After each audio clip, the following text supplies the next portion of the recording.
Machigni kendo, Senator ma Kericho Aaron Cheriot kod Governor Makuno Dr. Eric Mutayo kwedo yo ma Kenya Tea Development Agency kata KTDA tiyogo e pogo omenda ne jopur chai ma ugwe kod imbo ma Rift Valley. Jotelo kwedo wach KTDA mar ni chai ma wuok imbo mar Kenya nengone ni piny ka gijiwo mondo ochiw chudo marom. Bende gimedo ni weche ma kamago nyalo goyo chuny jopur kendo duoko chien ochumi ma pacho ka ma mise mare maduong' en pur koting'o pur chai.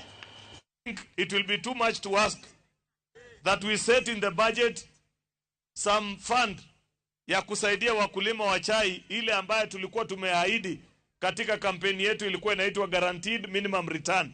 Yani kuhakikisha mkulima wa chai wakati bei imeenda chini asiumie kama vile ameumia wakati huu. I want to register our pain on behalf of the farmers.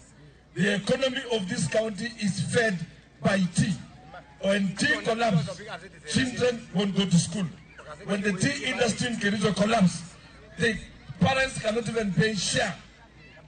What happened in Ponazas was terrible, and we want to call upon reformation on the KTDA marketing agency.